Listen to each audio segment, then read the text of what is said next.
मैं अपनी बात को आपके सामने रखूं उससे पहले एक वीडियो है वो आपके साथ शेयर करना चाहती हूँ और अपनी बात को मैं रखूंगी। धन्यवाद। यहाँ के लोग मुझे बताइए, आज उत्तर प्रदेश में सूरज ढलने के बाद कोई बहन बेटी अकेली रास्ते पर निकल सकती है क्या? जरा खुल करके बताइए, निकल सकती है क्या? अगर कोई बहन बेटी शाम को घर आने में देर हो गई तो माँ बाप परेशान हो जाते कि नहीं हो जाते? भाई को बाहर भेजते ही नहीं भेजते, देखो बेटा बहन आनी बाकी है, चिंता करते कि नहीं करते?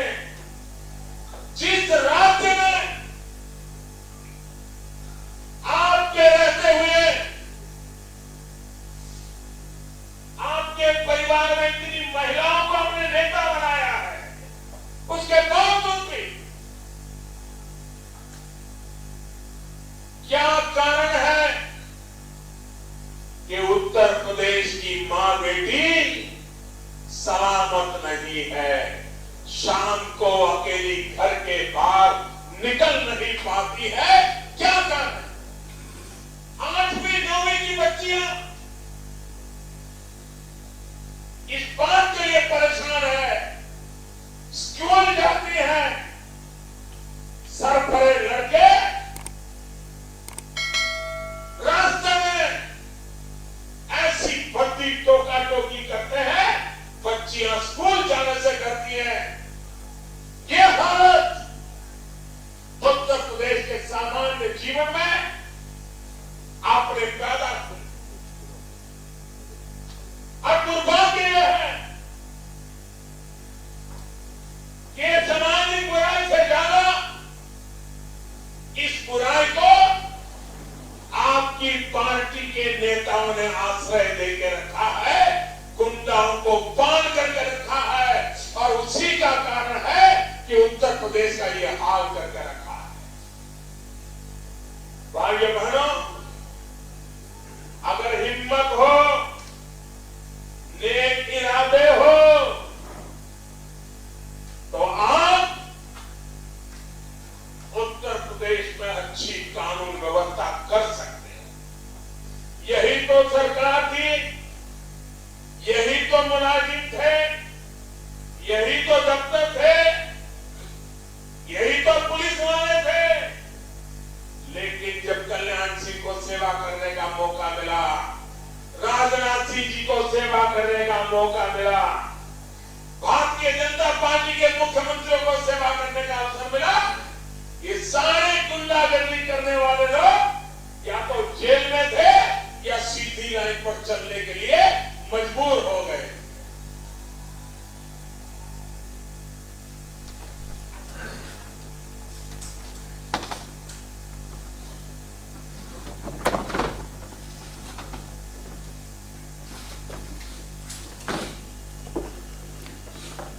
देखिए, अपनी बात को रखने से पहले ये वीडियो दिखाना इसलिए भी बेहद जरूरी था क्योंकि महिला सुरक्षा का मुद्दा क्या मात्र अब एक चुनावी मुद्दा रह चुका है?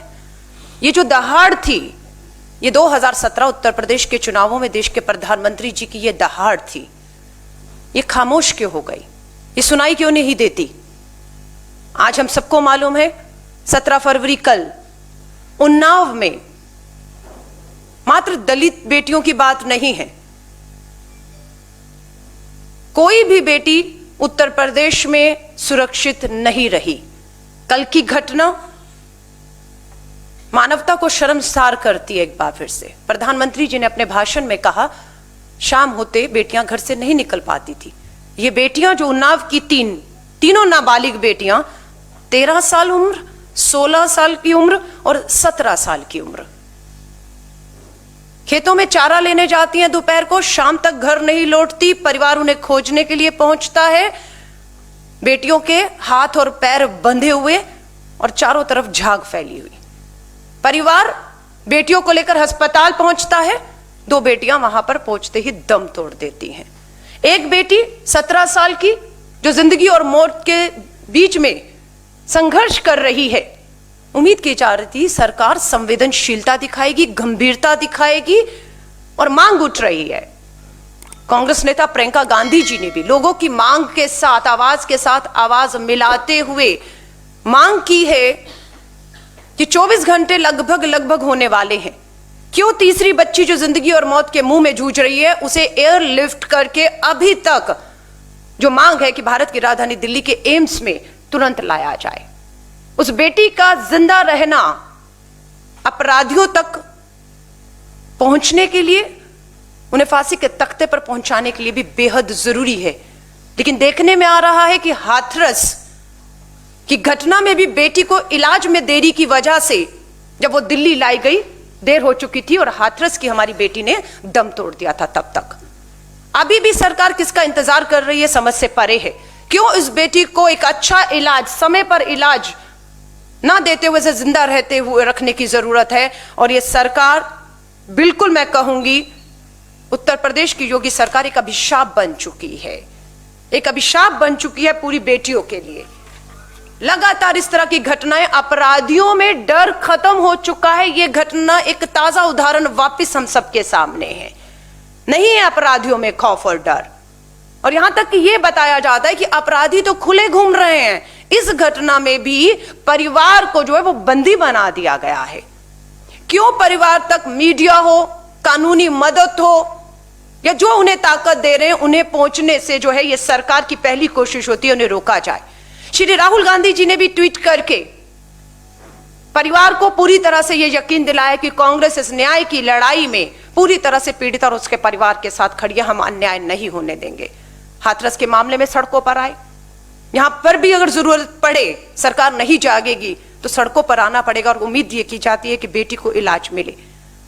ये महिला सम्मान, मानवाधिकारों को लगातार दिखने में आ रहा है, अपनी छवि बचाने के लिए कुचलते जा रहे हैं। लोग पूछ रहे हैं क्या यह है राम राज्य? क्या ऐसा होता है राम राज्य जहां पर अपराधी बेखौफ है और बेटियां डर और खौफ के साये में पल रही हैं? जब भूकंप आता है तो कहते हैं उसका एक एपिक सेंटर होता है, केंद्र होता है। अब तो ऐसा लगता है कि बेटियों के साथ देश में जो लगातार हर रोज बलात्कार और हत्याएं हो रही हैं उसका केंद्र जो है वो उत्तर प्रदेश बनकर रह गया है।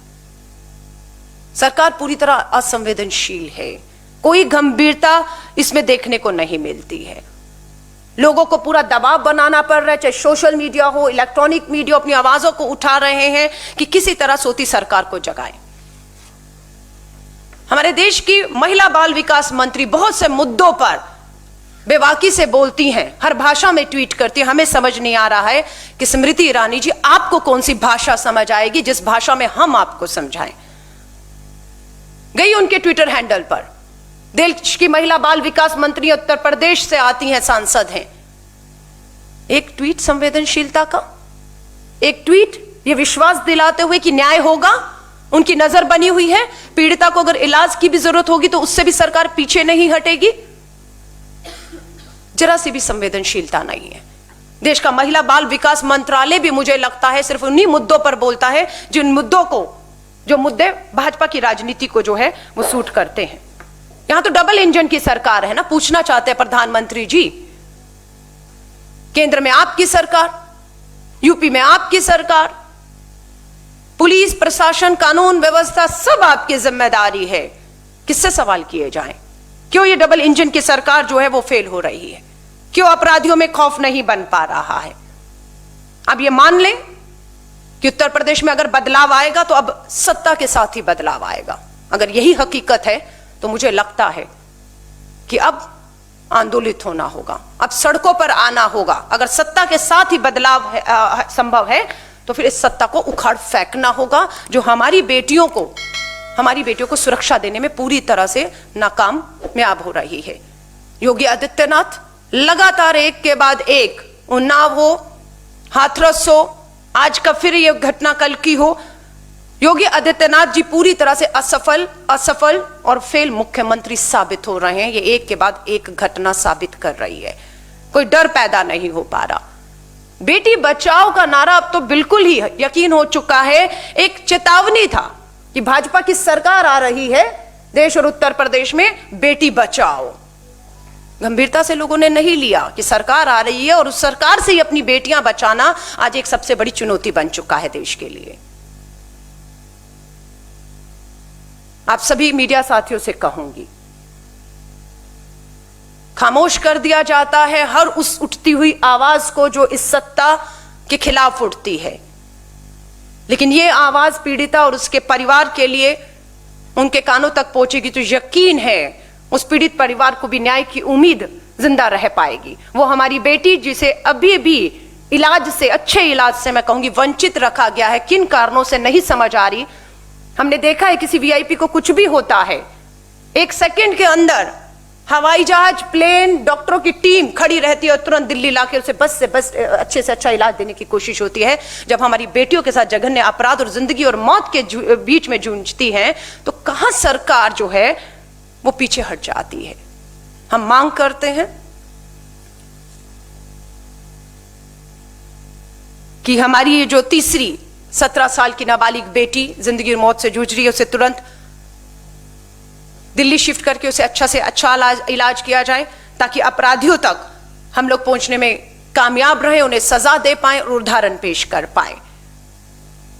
आज सच में बहुत दुख और पीड़ा के साथ कहना पड़ रहा है कि ये घटनाएं रुकने का नाम नहीं ले रही, क्योंकि प्रधानमंत्री जी ने अपने भाषण में भी इस बात का जिक्र किया कि इच्छा शक्ति होना बेहद जरूरी है। सत्ता होना एक बात है, उस सत्ता में जो बैठा है क्या उसकी नीयत और उसके पास इच्छा शक्ति है? उस चीज का अभाव पूरी तरह से लगातार हम देख रहे हैं।